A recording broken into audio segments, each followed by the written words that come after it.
پھر Saddam Hussein کی بھی ایک ویڈیو جو لیک ہوئی، اس میں بتایا گیا کہ وہ اپنے آرمی کے آفیسر کو اور جنرل کو بتا رہے ہیں کہ ہمیں دھمکی دی گئی ہے کہ ہم کورونا چھوڑ دیں گے۔ تو جس طرح سے بایولوجیکل وار ہے، جس طرح سے نیوکلیئر وار ہے اور ویپنز ہیں، جس طرح سے کیمیکل ویپنز ہیں، اسی طرح سے یہ بایولوجیکل ویپن ہے۔ تو اسے کہا جا رہا ہے کہ دس از اے بایو ویپن جو کہ دنیا میں چھوڑا گیا ہے۔ ڈاکٹر صاحب آپ بتائیے گا، یہ جو کرونا وائرس ہے ہمارے وزیر اعظم پاکستان کے عمران خان کو ہوا ہے، انہوں نے پھر اس کی ویکسین لگوائی ہے، شاید کہ اس سے پہلے انہوں نے ویکسین لگائی ہو۔ میرا سوال یہ ہے کہ ویکسین لگانے کے بعد بھی یہ کرونا وائرس ہو جاتا ہے؟ جی، اس کا امکان ہے، ویکسین لگانے کے بعد بھی ہو جاتا ہے، اور اگر پہلے سے جراثیم موجود ہوں، اور ایون اگر آپ کا مزاحمتی نظام کمزور ہے تو کورونا کے اندر جو آپ کو دیا جاتا ہے انجیکشن، اس کی وجہ سے بھی کورونا ہو سکتا ہے بعض کیسز میں۔ اور یہ اصل ویکسین کو تو تیار ہونے میں 4-5 سال لگتے ہیں اس کی منظوری میں۔ ابھی انہوں نے 1 سال کے اندر جو بنایا ہے، تو یہ اصل میں جین تھیراپی ہے، اس کا نام ان کو ویکسین دے دیا گیا ہے۔ تو اس کے کچھ لوگوں کو اس کے سائیڈ ایفیکٹ بھی ہیں، اس کے شکایات بھی آ رہی ہیں دنیا بھر سے۔ تو لیکن یہ ہے کہ لوگوں کو مطمئن کرنے کے لیے کہ جی آپ ویکسین لگوا لیں، محفوظ ہو جائیں گے، تو اب مجبوراً لوگ لگوا رہے ہیں۔ لیکن حقیقت یہ ہے کہ ہمیں اپنے امیون سسٹم کو زیادہ اسٹرانگ کرنا چاہیے۔ انجیکشن سے بھی زیادہ ضروری ہے کہ آپ کا مزاحمتی نظام ٹھیک ہو، آپ ذہنی طور پر پرسکون ہوں، آپ مسائل کا شکار نہ ہوں، آپ اپنی خوراک کا خیال رکھیں، صحت کا خیال رکھیں، ورزش کا خیال رکھیں، تو آپ اس کے نتائج جو ہیں ویکسین سے بھی زیادہ بہتر ہیں۔ ڈاکٹر صاحب، بھوک سے، غربت سے لوگ مر رہے ہیں، اس کے ساتھ ہی اگر نہیں بھی مر رہا ہے تو وہ اپنے آپ کو وزیر اعظم پارلیمنٹ کے سامنے سوسائڈ کرتے ہیں، جو کہ ریسنٹلی ابھی ایک شخص نے کیا، پیمس میں داخل ہو گیا اور اس کی موت ہو چکی۔ یہ جو سوسائڈ کرتے ہیں، خودکشی کرتے ہیں، اس پر ہم کیسے قابو پا سکتے ہیں؟ نفسیاتی طور پر کس طرح ہم یہ میسیج دے سکتے ہیں اپنے ناظرین کو؟ اصل میں یہ زیادہ تر ڈپریشن کے نتیجے میں ہوتا ہے۔ تو جب ایسے معاملات ہوں، معاشی معاملات ایسے ہیں، معاشرتی معاملات ایسے ہیں، گھریلو حالات ایسے ہیں، تو اس سے تنگ آ کر لوگ ایسا کرتے ہیں جو کرتے ہیں۔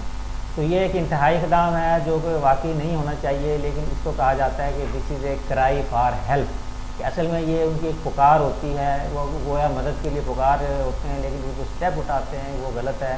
اس سلسلے میں ہمیں لوگوں کی کاؤنسلنگ کی ضرورت ہے، ان کو بتانے کی ضرورت ہے، اویئرنیس پھیلانے کی ضرورت ہے، اور ان حالات کو ایسے سازگار بنانے کی ضرورت ہے کہ لوگ ایسے قدم نہ اٹھائیں۔ حکومت پاکستان کو کیا کرنا چاہیے؟ کیا اقدامات کرنے چاہیے؟ اب تک جو انہوں نے اقدامات کیے ہیں، کیا آپ اس سے مطمئن ہیں؟ اس کے بارے میں کیا کہیں گے؟ اصل میں ہمارے جو حکومت اقدامات کر رہی ہے وہ دنیا کو فالو کرتے ہوئے آنکھیں بند کر کے وہ کر رہے ہیں۔ تو ہمیں چاہیے کہ وہ لکیر کے فقیر بننے کے بجائے خود اپنا دماغ استعمال کریں۔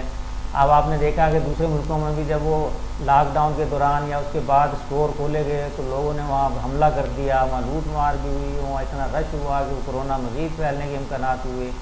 تو ہمیں ایسا چاہیے کہ ہم یہ ضروری، اب اگر مثلاً کہہ رہے ہیں کہ ہم ہفتہ اتوار کو ہم ٹرانسپورٹ بند رکھیں گے، اس کے نتیجے میں اب ظاہر ہے جو دوسرے دن ہیں اس میں ٹرانسپورٹ پہ لوگوں کا رش بڑھ جائے گا اور اس سے کورونا پھیلے گا۔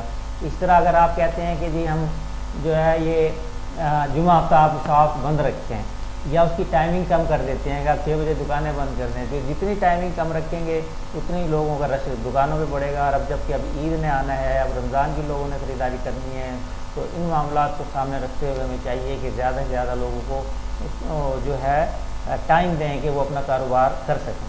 اچھا ڈاکٹر صاحب، یہ کیا ایک نفسیاتی ہم بات کرتے ہیں، ہفتہ اتوار کے دن چھٹی کا دن ہوتا ہے، کورونا اس ٹائم چھٹی پر ہوتا ہے کیا؟ ہاں، یہی تو لوگ یہی سوال کرتے ہیں کہ بھئی یہ آپ 6 بجے کے بعد وہ کورونا حملہ آور ہو جائے گا، تو 6 بجے آپ دکانیں بند کرنے کہہ رہے ہیں۔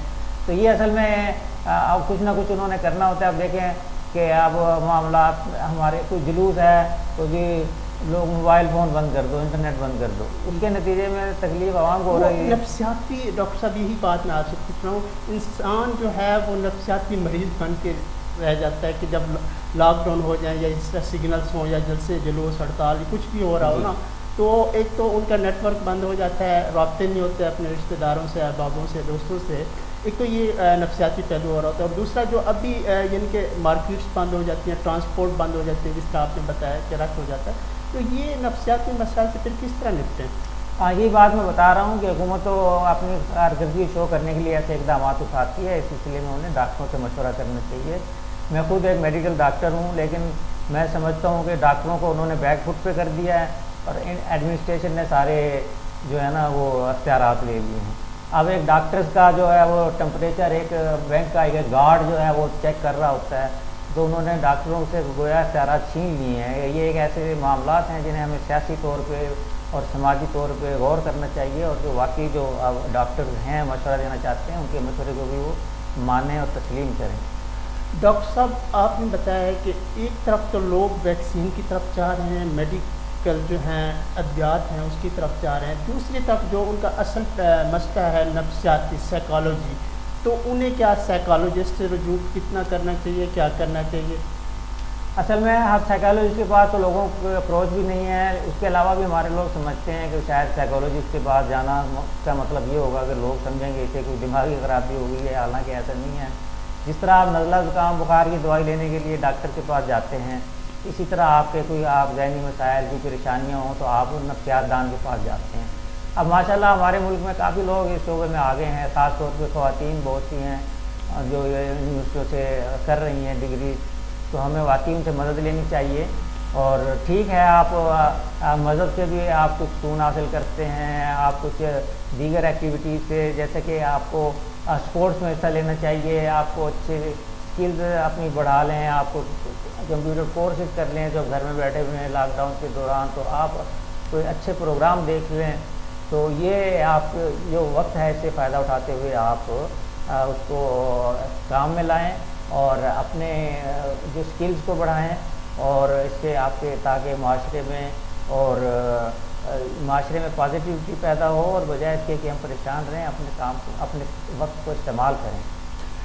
ڈاکٹر محمود الرحمان صاحب، آپ ہمارے اسٹوڈیو میں تشریف لائے، آپ کا بہت بہت شکریہ، آپ نے قیمتی وقت ہمارے لیے نکالا۔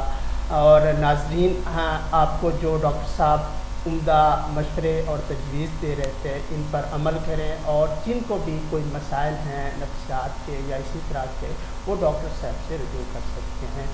پروگرام کا وقت ختم ہوتا ہے، مجھے اجازت دیجیے گا۔ اللہ